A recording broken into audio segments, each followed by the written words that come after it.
All right, so here we're going to look at test one for fluid mechanics. This is 2021 spring semester. Okay, so obviously you could use this to study for any semester. Okay, so, well, we didn't want to do that. Okay, so obviously I decided to get creative here to limit the cheating since I don't have you guys in the classroom. So we've got some numbers here, and I'm just going to kind of make up some numbers here. I'm going to assume my student number is 1, 2, 3, 4, 5, 6, 7, because that just, I don't know, makes this a little bit easier. So this becomes H1 equals H, so I could fill this in really quickly because I just, pretended that was my student number. Although this is pretty high.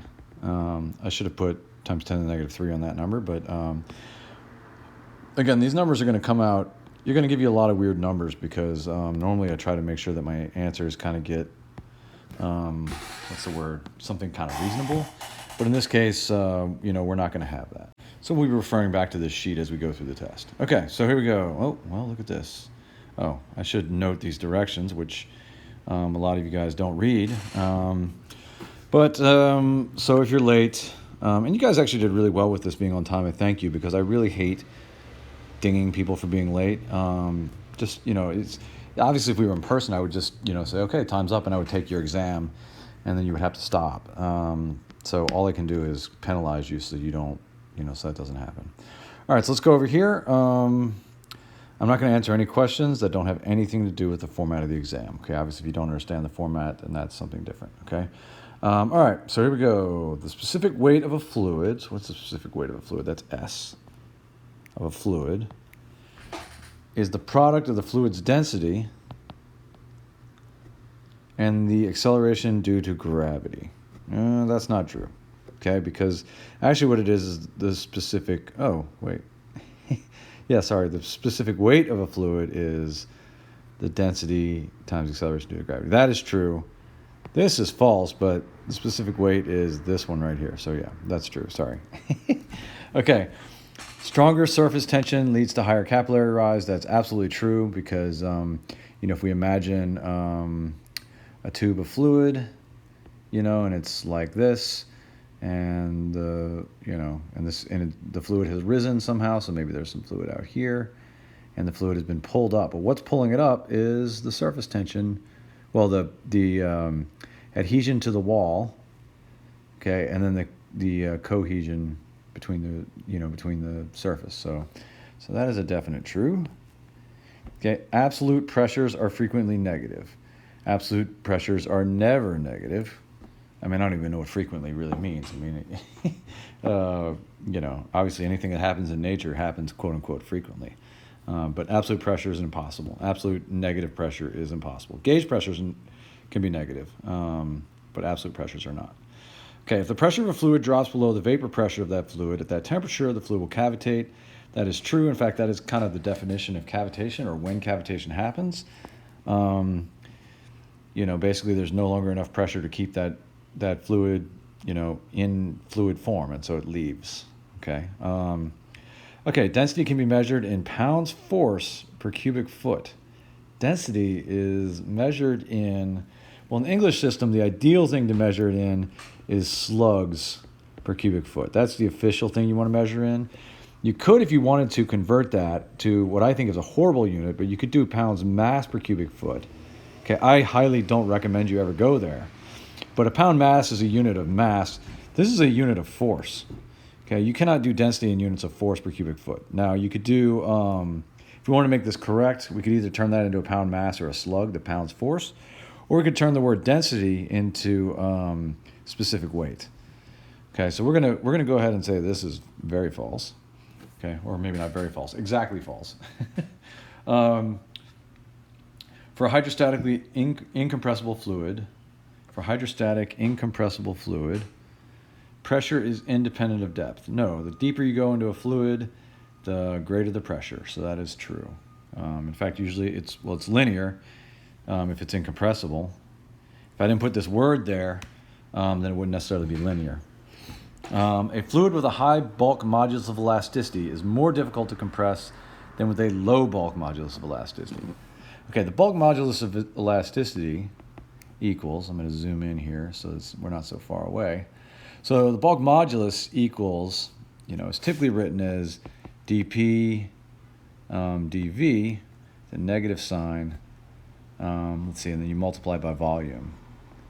So we're going to, we'll just do like times the volume. Okay, and that's kind of hard to look at. So the way that I typically look about it is, first of all, I think of it as discretized with deltas.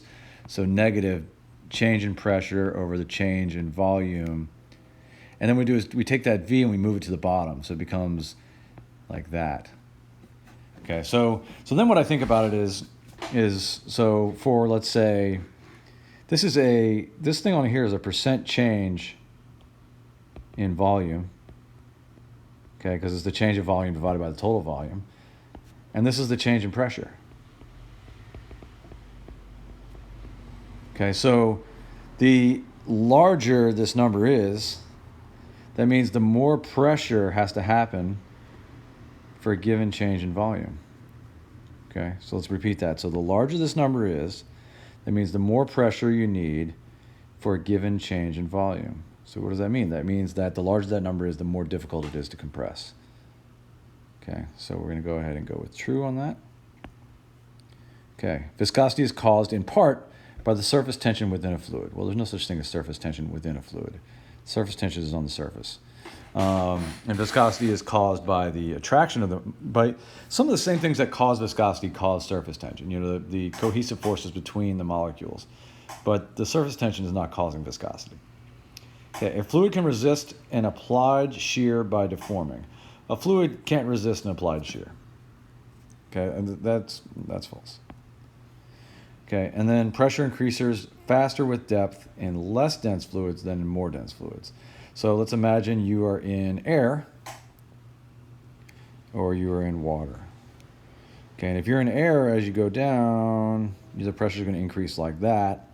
If we make this a graph, In fact, it's so low density that, you can't even tell the difference in pressure. Like if you were, say, on the second floor of your house versus the first floor, you can't even tell the difference in the pressure, right? But if you were in a pool and you went down the equivalent of 10 or 15 feet, right, it's going to be much more pronounced. Okay, so the more dense fluid has a much greater increase in pressure. So we're going to say increase faster in depth with increase faster with more dense fluids. So this will be false. And that's pretty good. I always like it when, I end up with 5 and 5. It doesn't always happen. Sometimes I end up with 10 and 1, and, and of course that scares students. So I don't really like it when that happens, because then people think they're doing it wrong for no reason other than it just seems wrong. All right, so anyway, so we're going to go down here. So that's the true false. Let's go down to these. So that's, each one's worth 10 points. Luckily that one's easy to grade. Okay, if the white fluid is air, okay, the blue fluid is water, and the red fluid is oil, and the green fluid is mercury. What is the pressure at point D?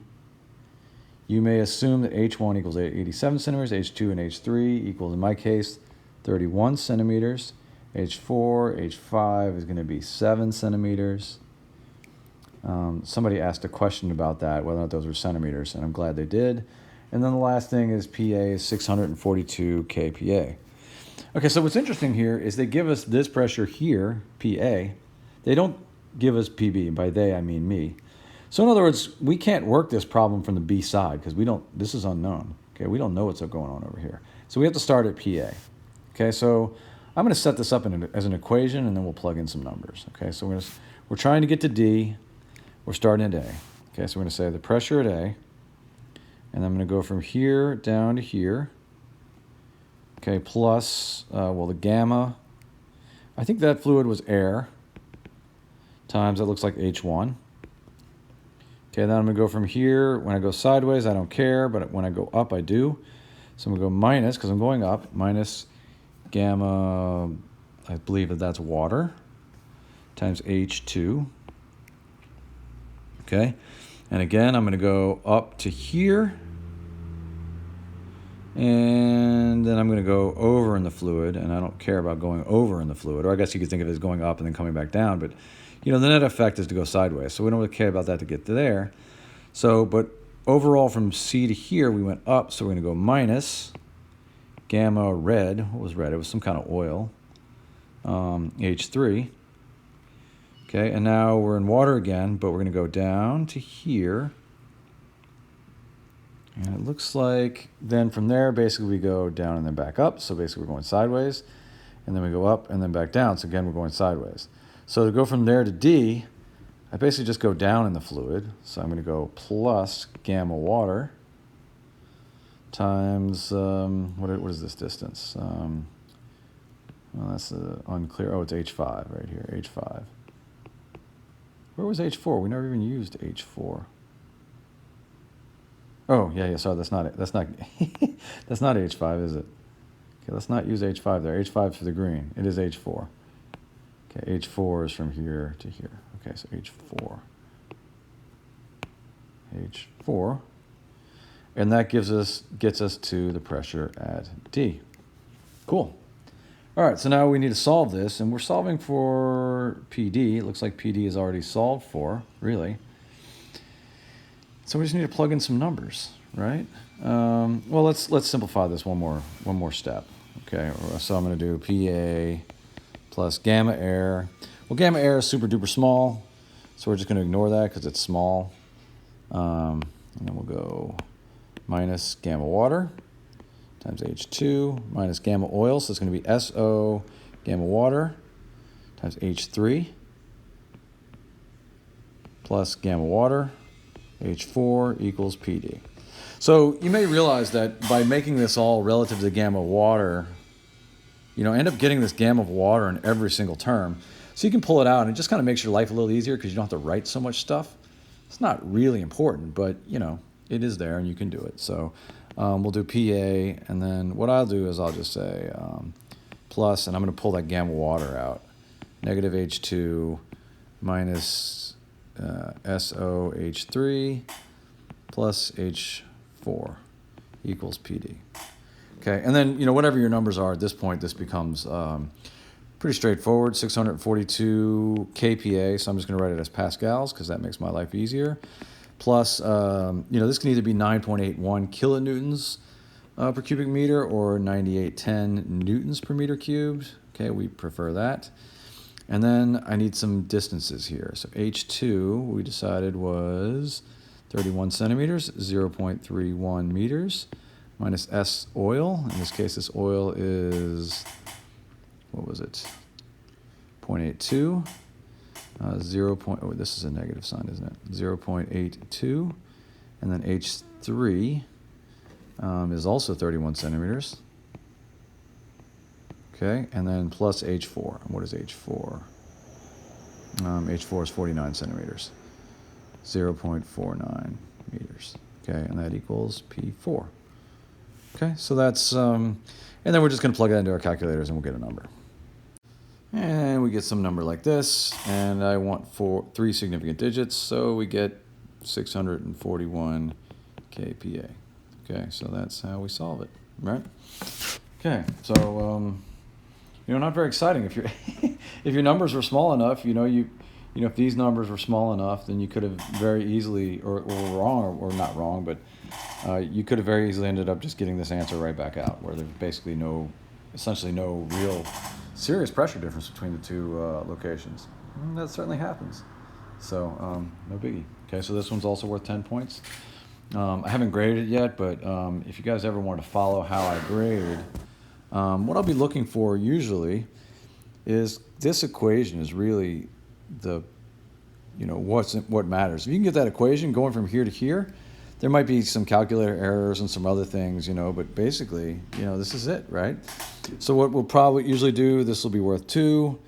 This, the negative sign, and the H2 are probably worth, so these two kind of go together. So that's like a +1. This is a +1. Okay, this negative sign and this H3 go together. That's usually a +1. This is usually a +1.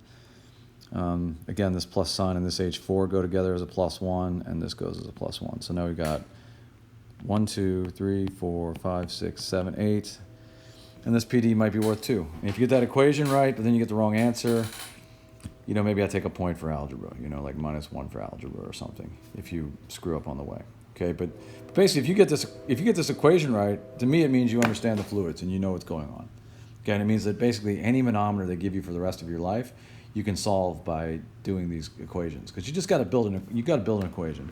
If you can't build this equation, then all you can do is like look up on a sheet, and if they have a manometer that's shaped differently than the one they give you, you have no hope.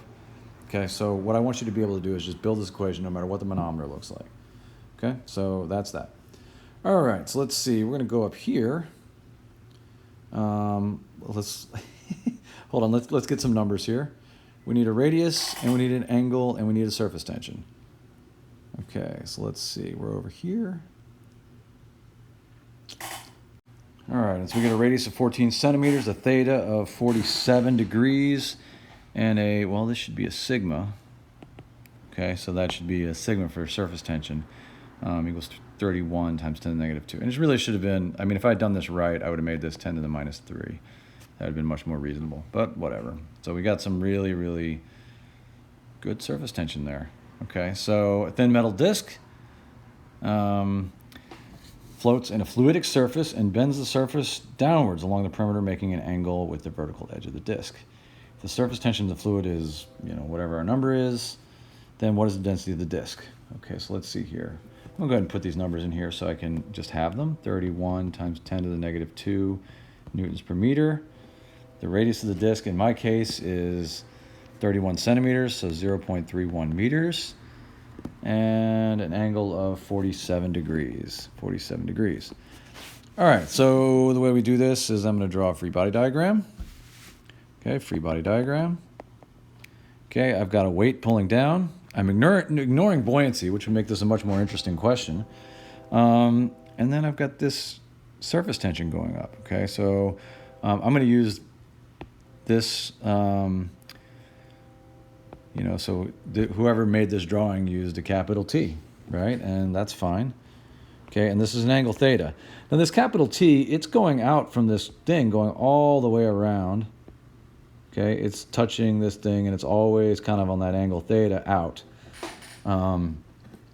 So when we do this, basically, if I sum forces in the vertical, let me zoom in a little bit. If I sum forces in the vertical, which I guess we can call y equals 0, then I've got one force going up. That's T cosine theta, okay, minus the weight equals 0. Okay, so T is...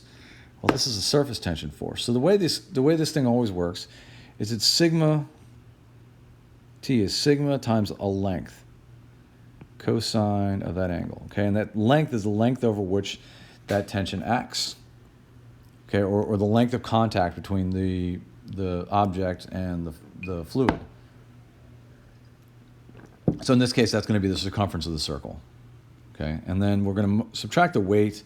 And in fluids class, weight can be complicated. In a lot of classes we like mass times gravity. But in fluids class, of course, we don't really necessarily prefer that. A lot of times we prefer gamma times the volume, which can be much more useful to us in this case. And you could do mass times gravity. I guess then you would end up solving for the mass. And then you could back out the density by dividing by the volume. But we're going to do it this way because this is going to be a little bit more straightforward. Okay, so sigma, okay, length. Now the length is the diameter of this thing, so that's 2 pi r. Okay, the cosine of theta minus. Now gamma, that's the specific weight. That is rho g v. Well, we need the volume of this little cylinder, right? So the volume of that cylinder is, let's see, so the volume of cylinder is the area of the bottom times its thickness, which I'm going to call h, equals 0. So this is the volume of that cylinder. Okay, so now all we need to do is rearrange this to solve for rho. Okay, so here we go. Rho equals, let's see if we can't rearrange this, semi-strategically. So we've got we've got a 2, we've got a sigma, this pi is going to cancel, one of these r's is going to cancel. Yeah, so we've got 2 sigma cosine theta over HG. Is that all that's left? No, HGR? GRH? GRH. GRH. Okay, and one other way that we can check to see if this is correct is we can see if the units work out. And let's see if the units work out. So we get 2. Sigma in my case was 31 times 10 to the negative 2 newtons per meter. Okay, times the cosine of that angle, which is 47 degrees. Okay, over G, 9.81 meters per second squared. R, what was the radius? 0.31 meters. And then H is the thickness. So this is kind of my H right in here. 0.1 millimeters. Oh, geez, 0.001, that would be 1 millimeter. So I'm going to go to 0.1 millimeters like that. Okay? Interesting. So what are these units going to come out to? Well, the problem is I got a Newton up here. Right? And we don't really want to deal with newtons when we're trying to figure out our whether or not our units are working out here. So remember, 1 Newton equals, so that's force equals mass times acceleration. Okay, so I'm going to go ahead and I'm going to erase that Newton, and I'm going to put in kilogram meter per second squared, because that is going to make this a little bit more clear as to what's going on with these units here. Kilogram meters per second squared. Okay, so it looks like, for starters, this meter is going to cancel with the meter underneath it. Kilogram's not going to cancel with anything. These per second squareds are going to cancel with these per second squareds. And so now I've got a kilogram right here, and I've got 1, 2, 3 meters on the bottom. So I got kilograms per meter cubed. Okay, so that's what we're looking for density. So our density in this case equals 1390.4 kilograms per meter cubed. Rho equals, let's see, what are we going to say? 1390 kilograms per cubic meter. Okay, so that's not bad. Okay, so that's, and with these random numbers, I'm a little bit more dense than water. Okay, so we don't have, we didn't include buoyancy effects, but if we did, this would float. This would, require a little bit less surface tension in order to do its job here. So anyway, so that's that one. Okay, again, when grading this one, this is what I'm looking for right here. This equation right here that I ended up scratching out, right? And so probably what I would have looked for is like right here, probably worth 2. Probably this concept right here is worth 2. Although really it should be worth more because it really is the whole thing. Plus 1, and then down here, this thing is probably worth 2, and then plus 1 and plus 1, something along those lines. Okay, so 1, 2, let's see, 4, 8, and 10. Okay, and obviously if you get this equation right here, and then you don't get that answer, well, it's just an algebra problem, right?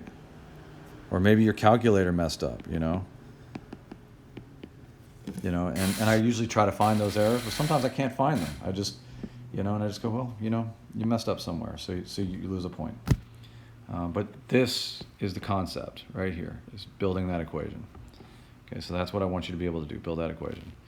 All right, let's see here. Fluid in a cylindrical tank. Ooh, get a cylindrical tank. Okay, normally I would use rulers for these things, but I'm on a test, right? I don't have time for that nonsense. Oh, wait, sorry, that one was worth 10 points. Hey, no need for barking, my boy. Sorry. That is my dog. That is not, I don't have a son who barks.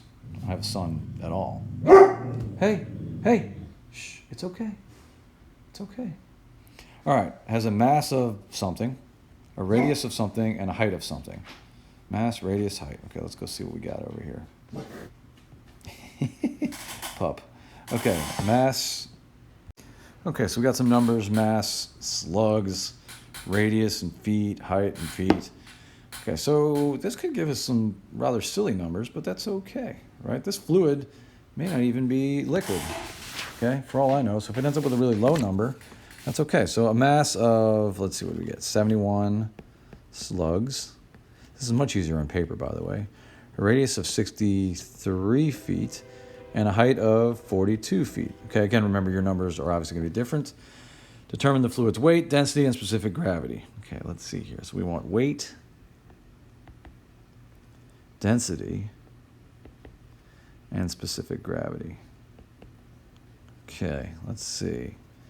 So we don't know what this thing is. We know it's got a mass of 71 slugs. Okay, well this is the easiest one, right? So if you want weight, it's mass times gravity. Well, what about slugs? I've never even used a slug before. Well, that's fine. Get over it.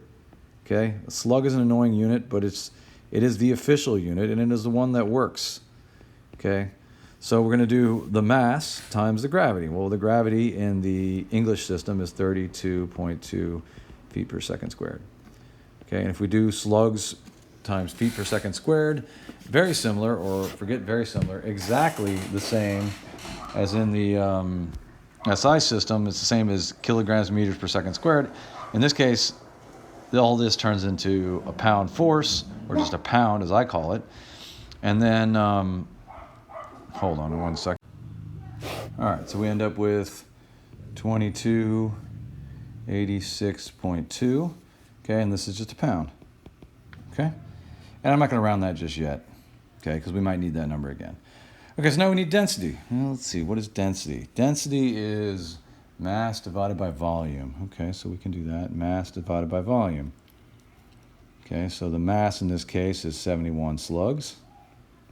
Okay, what's the volume? Well, the volume, this is a cylinder. So let's see, we've got the area of the bottom, pi r squared. What's r?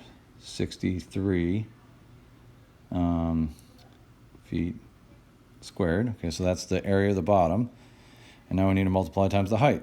Okay, 42 feet.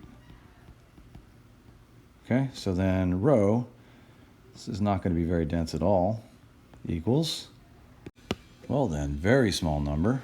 Okay, 1.3558 times 10 to the negative 1, 2, 3, 4, fourth. Okay, slugs per cubic feet. Okay, super tiny, right? Okay, and again, I'll get my 3 significant digits later. And then S for the specific gravity of this sucker. And so the specific gravity of this sucker is going to be, sorry, I hit a wrong button there, is going to be the rho of the fluid divided by the rho of water. Okay, so S in this case is 1.3558 times 10 to the negative 4 slugs per cubic foot. Okay, cubic feet. And then we divide that by the rho of water, 1.94. There's no times 10 to the anything. It's just 1.94. And that's slugs per cubic feet. Slugs per cubic feet. Okay, so if we divide that, and luckily me, I've already got the number still in my calculator. So I end up with S equals 6.9884 times 10 to the negative, getting small here, 1, 2, 3, 4. I don't know why I need to do that. I know based on the math where it's going to be. Okay, and so the numbers that we would report is we'd say, well, the weight equals 2290 pounds. The density is 1.36 times 10 to the negative fourths slugs per cubic feet, slugs per cubic foot. And then the specific gravity is 6.99 times 10 to the negative fifth. Okay, no units. Okay, and those are your answers. Note that this thing, if that's your specific gravity, you're almost certainly a gas, right? Because you're super duper light. I wonder if there are any, I don't really, I almost always work with liquids and not gases. I wonder if they really go that low. They must. Anyway, I'm sure if you go high enough in the atmosphere, you can get down to, you can find, air that's essentially, zero weight. So, okay, so that's it. I don't know how I'm going to grade this one. Let's see. I mean, usually I'm looking for numbers like, this pretty straightforward. This one certainly getting the density here. And then, getting this particular volume, maybe this is like a +1, +1, +1. I don't know. And then down here, a +1 and a +1. I don't know. So 1, 2, 3, 4, 5, 6, 7. No, that's 8 points. I'll have to come up with some other points. Yeah, I don't know what I'll do. You know, I don't know. Maybe just coming up with the right formula will be one. I don't know what I'm going to do. But, something. It'll come up to 10. But again, I'm just looking for, can you figure out how to do these things? Okay, so that's it. All right, let's see. And I think we have one more question. Oh, but yes. Okay, so we need some numbers in here. And I think I forgot to give you VW. So I think during the test I said, let's make this 2 meters per second going the other way. Okay, so then go over here. Now let's get our numbers. V is 5 and H2 is 1.61. So remember, this is 1.61 millimeters. Woo, that's really small, right? It's okay. 5 meters per second and 1.61 for H2. So H2 is 1.61 millimeters. And this V was, what did I just say, 5? 5 meters per second. Equals 5 meters per second. Okay? All right, let's see what's going on here. Okay, so we've got a thin, flat plate. These people who write these questions, they love the thin, flat plates. And you guys may recognize that this, for the most part, was a question I gave you guys for homework. If you didn't do the homework, obviously you didn't recognize it. And that just made it a little bit harder for you.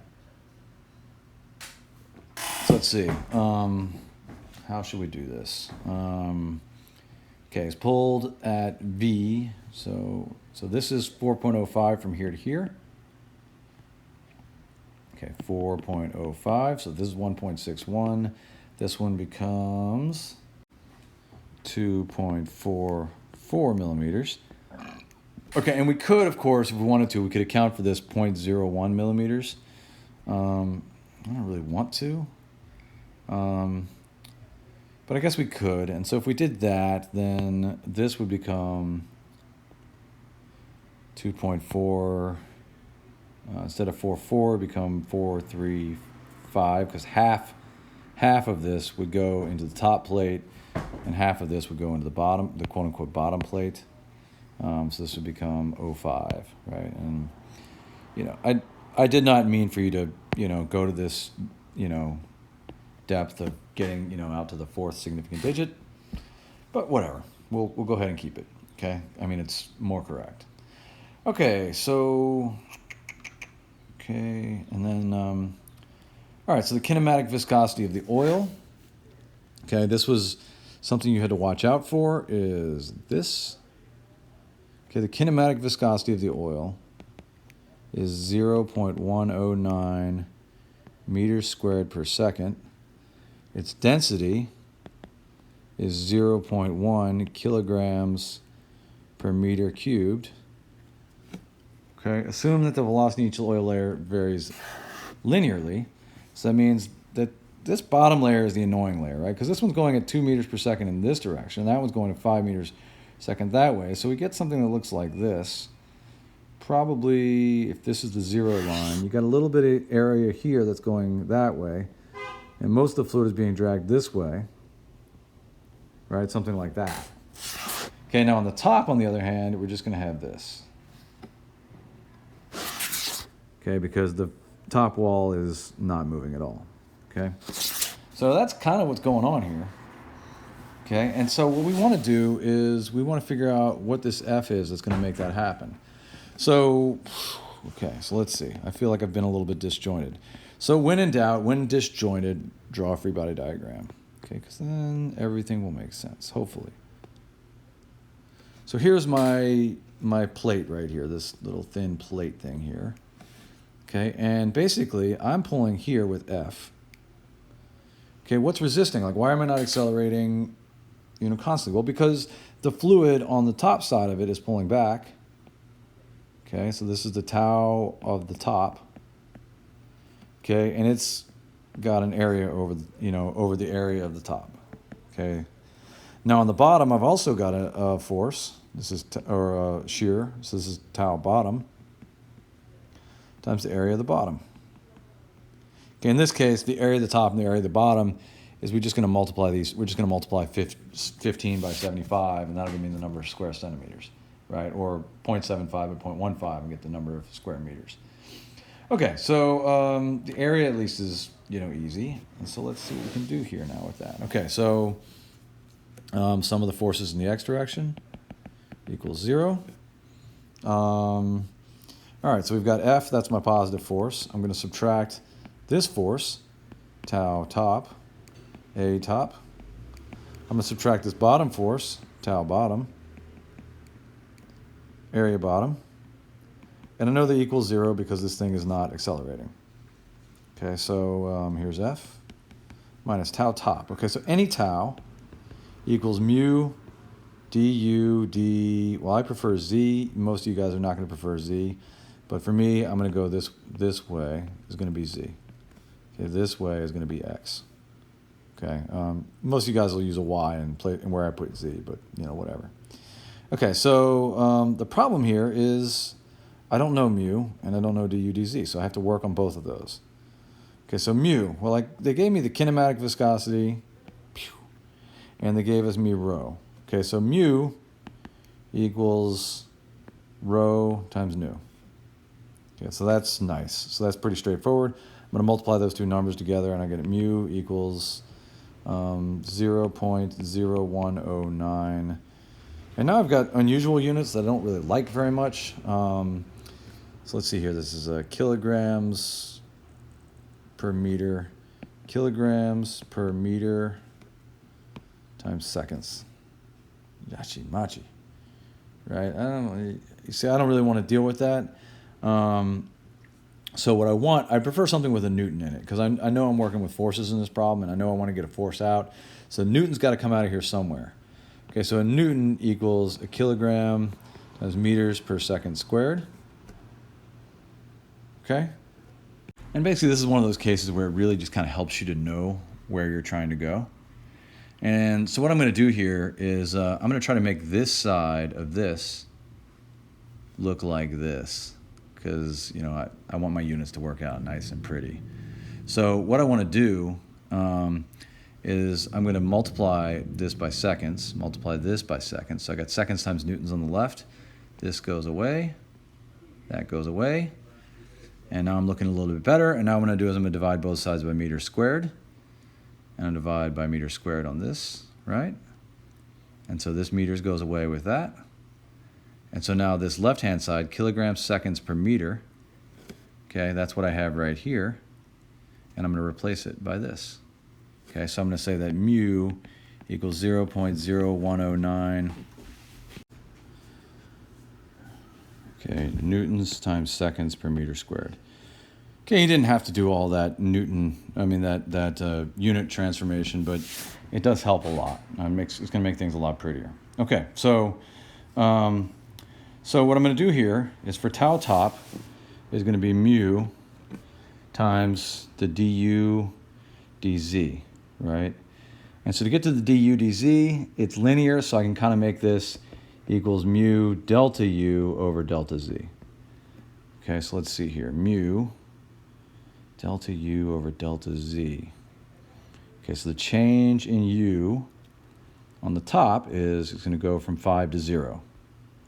Okay, so the top is going to be delta u, 5, and the delta z is going to be this 2.435, okay, millimeters.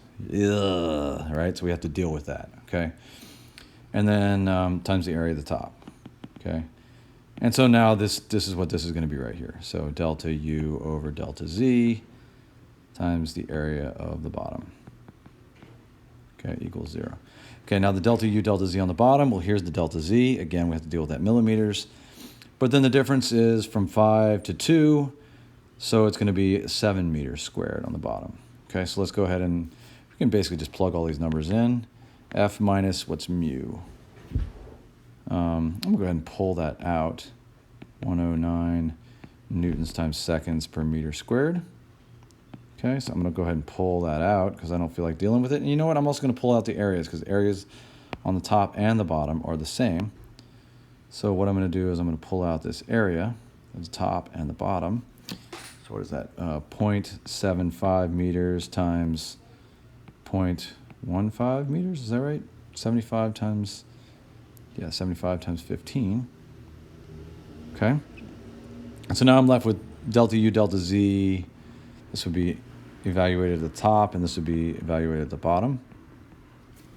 Okay, and so on the top, it goes from 5 meters per second to 0 meters per second, so that's a difference of 5 meters per second, over a distance of 2.435 millimeters times 10 to the negative 3 meters.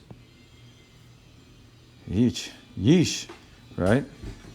And then we're going to multiply that by, add the bottom. And the bottom is the difference between positive 5 and negative 2, which is going to be 7 meters per second, divided by whatever that distance is, 1.605.